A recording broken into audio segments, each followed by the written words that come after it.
შემოგვერთდა თბილისის სასულიერო სემინარიისა და აკადემიის პედაგოგი ბატონი რევაზ მუნჯირიშვილი და რა თქმა უნდა დღევანდელი ჩვენი სასაუბრო თემა წმინდა გიორგის შეეხება და მის სასწაულებს. დილამშვიდობის მადლობას მოგახსენებთ მობრძანებისთვის და გილოცავთ დღევანდელ დღეს, გილოცავთ წმინდა გიორგის ხსენების დღეს. ბატონ რევაზ, სანამ ჩვენ დავიწყებდეთ საუბარს, მანამდე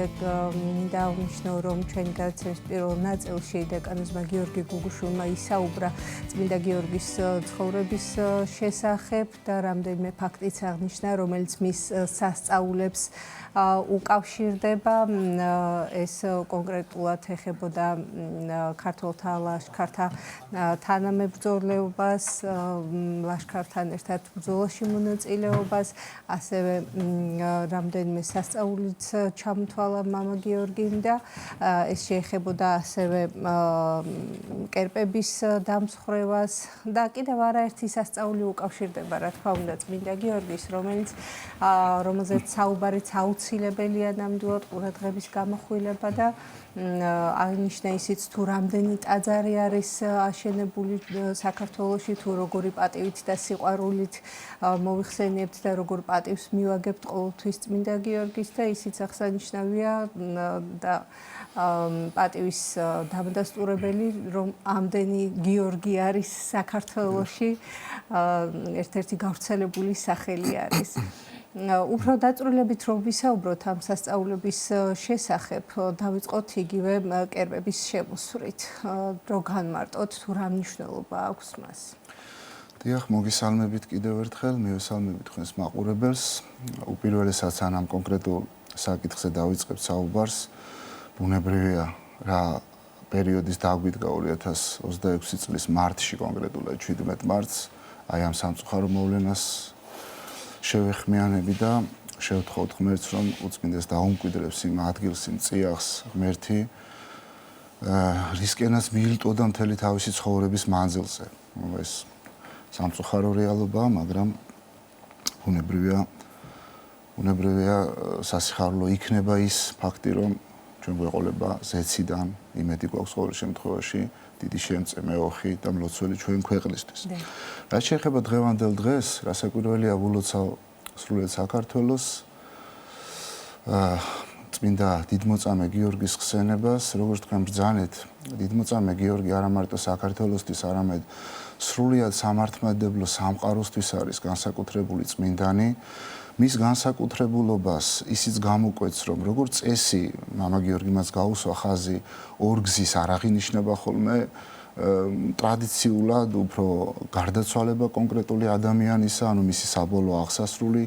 აღინიშნება ეკლესიის მიერ, მაგრამ არის რამდენიმე გამონაკლისი და მათ შორის წმინდა გიორგია, რომლის ხსენებაც როგორც მცირე ოფიციალურად ორგზის არის, მაგრამ მამა გიორგი მას აღნიშნა, რომ საქართველოში არ არის ადგილი, მე მგონი, სადაც ყოველდღე არ მოიხსენიებდნენ და ყოველდღე არ მოიხსენებდნენ არა სიტყვიერად, არამედ მსახურებითად და აქედანაც მოდის არის ასეთი უწყება, რომ თქვათ ის 365 წმინდა გიორგი შეგვიწიოსო,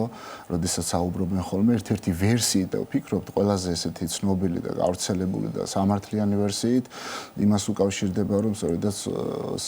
მთელი წლის მანძილზე სხვადასხვა დღეს, არა კონკრეტულ დღეებში, არამედ სხვადასხვა დღეს საქართველოს ყველა კუთხეში ხდებოდა ყოველდღიურად აღნიშვნა მისი და სწორედ ამას უნდა უკავშირდებოდეს.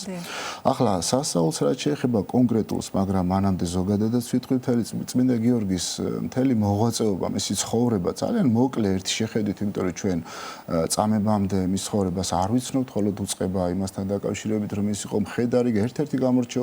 გამორჩეული რით ახლა ჩვენ არც მისი სამეომრო ხელოვნების შესახებ არ ვიცით, როგორ გაიბრწყინა, მაგრამ გამორჩეულობა სხვაგვარად ვერც იქნებოდა, იმიტომ რომ როდესაც ადამიანი კეთილშობილია, პატიოსანია, ეს პატიოსნება ავტომატურად გულისხმობს იმ სამსახურშიც კეთილშობილურად მოღვაწეობას, რომელსაც წარმოადგენს არა იმ კონკრეტულ შემთხვევაში და ბუნებრივია ის თავისთავად ცხადია, ეს იქნებოდა ძალიან პატიოსანი, ერთგული და სამსახურისადმი გულწრფელი დამოკიდებულების მქონე ადამიანი. და ჩვენ არ ვიცნობთ მანამ მანამდე ამ პიროვნებას და მის მერეც წამება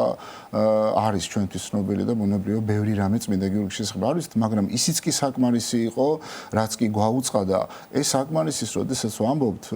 აი ქართულ წყაროებშიც, არა მხოლოდ ქართულში, მაგრამ ქართულზე გვაქვს ჩვენ საუბარი, არაერთი წამება, ცხოვრება წამებაა დაწერილი, შედგენილი, სხვა თარგმნილი, ბუნებრივია ეს ორიგინალურიც არის ქართული ძეგლებიც, მაგრამ ძირითადად თარგმანია, რამდენიმე ხელნაწერი არსებობს, არ ვიცი, აურაცხელი რაოდენობის არის წმინდა გიორგისთან დაკავშირებით, ესეც მეტყველებს იმაზე, რომ საქართველოს თავიდანვე შეიყვარა ეს გამორჩეული წმინდანი. შესაძლოა ახლა არის ხოლმე უწყება ხანდახან, რომ წმინდა ნინოსთან მისი ნათესაური კავშირი, შესაძლო ნათესაური კავშირი მაინც ასე ვთქვათ, რომ გადმოცემაა გასაგებია, მაგრამ ზუსტი ასეთ დადასტურებული, გამოკვეთილად დადასტურებული წყარო რამდენადაც არ გვაქვს, ამიტომ ჩვენ ვამბობთ, შესაძლო ნათესაური კავშირი შეიძლება განმაპირობებელი ყოფილიყო მისი პატივისცემისა საქართველოში განსაკუთრებით, მაგრამ მთლიანობაში მაინც საბოლოოდ მივდივართ იქამდე, რომ მისი ღვაწლი, მისი გამორჩეულობა გახდა საფუძველი არა მარტო ჩვენი ქვეყნის, არამედ მთელი სოფლიოსთვის, რათა კონკრეტული წმინდანისათვის პატივისცემით ყოფილიყო. მისი ეს ცხოვრება, წამების ეპიზოდი უკვე სასწაულებია, რასაკვირველია ახლა ჩვენ რომ ჩამოვთვალოთ ის შემთხვევები, რასაც გადაურჩა წმინდა გიორგი, თუნდაც 23 ნოემბერსაც აღინიშნება ბორბალზე წამება და მამა გიორგი მას თქვა, რომ წარმოუდგენელი იყო იქ თუ არა სასწაული, იქ უბრალოდ გადარჩენა ადამიანის, იმიტომ რომ იქ ურმის თვალზე, სადაც מחვილები იყო დამაგრებული და ადამიანის სხეული ჯერ მარტო იმ ურმის თვალზე მიმაგრება, შემდგომ ამ ურმის თვალის ტრიალის შედეგად და ყოველ დატრიალებაზე უკვე რომ ესობოდა ეს מחვილები და ნუ იქ უნდა დაფლეთილიყო წესით მისი სხეული და მოხდა სასწაული და უნებელად გადარჩა, ნუ ეს უკვე მიმანიშნებელი უნდა ყოფილიყო განსაკუთრებული სასწაულის. აი კერპების შემოსრა, რომელიც თქვენ ბრძანეთ, ეს ძალიან საინტერესოა, მოხდა აქ საოცრება აი ამ დიალოგის პროცესში, რომელსაც წარმართავდა იმპერატორი დიოკლეტიანი და მისი ერთგული მსახური მაგნენტიუსი, ასეთი პიროვნება მთავარი იყო ერთ-ერთი და მან სთხოვა მეფეს ინიციატივა ჰქონდა, რომ მოდი ახლა ცოტა ხნით დავანებოთ თავი, ნუ არანაირი საშუალება ვერნერის საშუალების შედეგად ვერ მიაღწიეს მათთვის სასარგებლო შედეგს წმინდა გიორგის ევედრებოდნენ, რომ დაეტოვებინა ეს ქრისტიანობა და უდიდესი პატივით შემოსავდა მეფემ ისიც კი აღუთქვა, რომ მეორე კაცი იქნებიო ჩემ მერე, მაგრამ ნუ წმინდა გიორგიმ ბუნებრივია ამაზე უარი განაცხადა და ბოლოს მაგნენტიუსმა ეს მოიფიქრა, რომ მეფე შეეთავაზებინა წასულიყვნენ საკერპოში და მათ წინაშე იქნებ იმ დროს მაინც, იმიტომ რომ ხალხი იქნებოდა ჩართული დათანხმებოდა და საკერპოში მსხვერპლი შეეწირათ ყველას თანდასრებით. წმინდა გიორგი გასაკვირად დათანხმდა ამას, ოღონდ აშკარად გამოკვეთილი იყო, რომ აბსოლუტურად სხვა გეგმა ჰქონდა მას და წავიდნენ მართლაც საკერპოში, კონკრეტულად აპოლონის საკერპოში და როდესაც დაიწყეს იქ მსახურება, ქურუმები შემოიკრიბნენ, დიოკლეტიანი როგორც ხდებოდა ხოლმე მარტვილებთან და არა მხოლოდ მარტვილებთან დაკავშირებით, გარკვეული ირონიული დამოკიდებულებაც კი ზუსტად მახსენდება და სხვათა შორის ცხოვრებაშიც არის პარალელი გავლებული. ელია წინასწარმეტყველის ისტორია, როდესაც ასევე მეფე აქაბის დროს ეს ქურუმები შეიკრიბნენ, ცრუ წინასწარმეტყველნი და ისინი აღასრულებდნენ და აი იქ მეფისგანაც იყო ასეთი ირონიული დამოკიდებულება, აბა სად არის თქვათ შენი ღმერთი და შემდგომ მივიღეთ პირიქითი სურათი, რომ ელია წინასწარმეტყველისგან იყო მსგავსი შემთხვევა, როდესაც თელ დაემხრენო და ილოცეს თავიანთი კერპების, თავიანთი ღმერთების, სრულ ღმერთების, რა თქმა უნდა, წინაშე და არავინ ყურადღება არ მიაქცევენ, როგორ მიაქცევდნენ, უტყვი და არარსებული ღმერთები არიან და შემდგომ უკვე ელია წინასწარმეტყველი ეუბნებოდა, რომ აბა სად არის თქვენი ღმერთი და ნუ ვიცით ჩვენ ეს ისტორია როგორ დასრულდა. აი მსგავსი შემთხვევა არის წმინდა გიორგისთანაც, ოღონდ პირუკო მეფე აყვედრიდა და ეუბნებოდა, რომ აბა სად არის შენი ღმერთი და საინტერესოა ერთი ფაქტი. ხშირად ახლა ჩვენ საუბრობთ იმაზე, რომ სასწაულს არ ითხოვს ადამიანი და მაცხოვარმაც არაერთხელ გაუსვა ამასთან დაკავშირებით ხაზი, მაგრამ ფაქტია ერთი რაღაც, რომ ჩვენ ცხოვრებებში, როგორც წმინდა წერილში, ისევე შემდგომ წმინდანთა ცხოვრებაში გვაქვს ისეთი ეპიზოდები, როდესაც ესა თუ ის წმინდანი სასწაულს ითხოვს.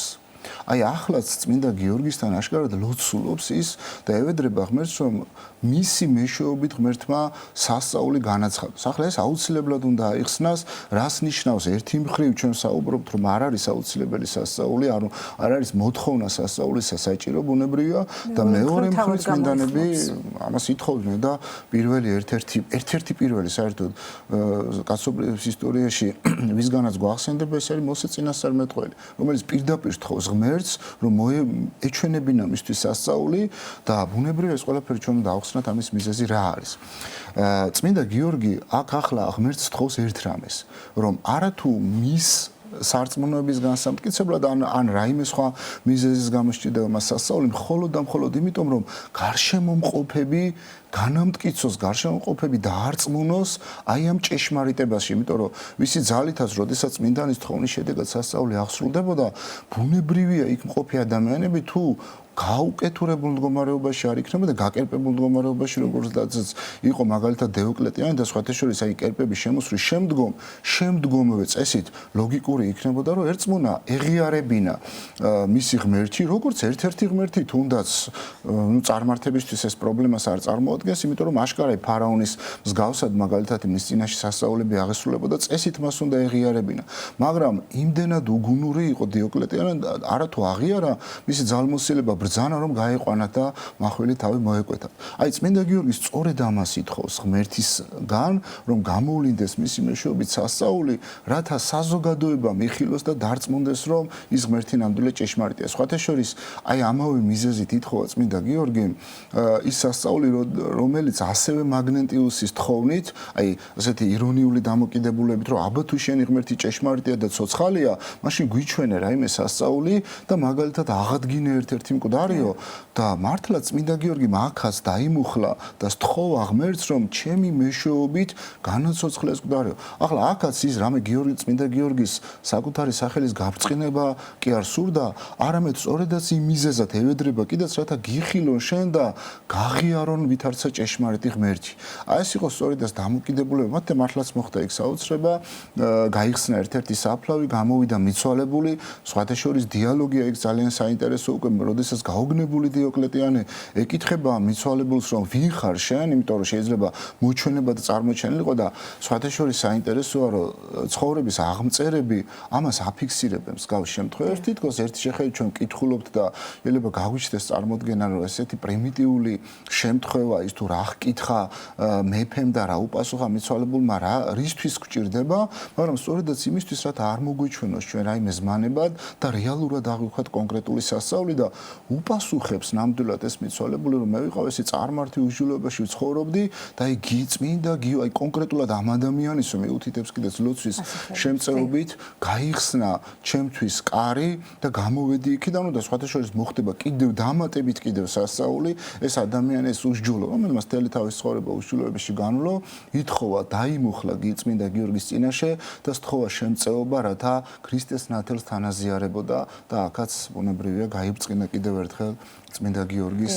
პიროვნება აი სასწაულის მეშვეობით. ბატონ რევას, ასევე აუცილებლად უნდა ვისაუბროთ გველეშაპის შემოსვლის შესახებ. მამა გიორგიმ კი აღნიშნა ორივე სიტყვით სულიერ თვალსაზრისით თუ რას ნიშნავს გველეშაპი, მაგრამ განვავრცოთ ეს საკითხი და უფრო დეტალურად რომ ვისაუბროთ თუ რას წარმოადგენს ეს თავის თავში და რას გულისხმობს. დიახ, ეს გველეშაპის ისტორია, რომელიც ყველასე შეიძლება ითქვას იკონოგრაფიულად, ყველაზე გავრცელებული გამოსახულება, როდესაც ცხენზე ამხედრებული წმინდა გიორგი შუბით განგმერს გველეშაპს, სხვათა შორის საინტერესოა, რომ თუ არ ვწდები ახლა მე ამ მიმართულებით შეიძლება ვერ ვიყო ბოლომდე კომპეტენტური, მაგრამ თუ არ ვწდები სვანური გამოსახულება ერთ-ერთი იშვიათი, სადაც ნაცვლად გველეშაპისა გამოსახული ადამიანი და ამ ადამიანთან წარწერაა, რომ ეს არის დიოკლეტიანი, ბუნებრივი. ეს საინტერესოა, რომ მსგავსი ეს სცენა გარდა იმისა, რომ ეყრდნობა რეალურ ისტორიულ მოვლენას, რასაც გაუსვა ხაზი მამა გიორგიმ, რაც მოხდა ქალაქ ლისანიაში, როდესაც მეფის ასული, ახლა ისტორიულად არის ეს, რომ გველეშაპი იყო აი იმ წყალთან დაუფლებული, წყალს დაუფლებული და მოსახლეობის გადაწყვეტილებით ყოველ ოჯახს საკუთარი შვილი უნდა გაეცემს ხერხლად, რათა მიახლებოდნენ იმ წყალს და როდესაც დადგა მეფის ჯერი, მან საკუთარი ასული შემოსა და გაუშვა იმისთვის,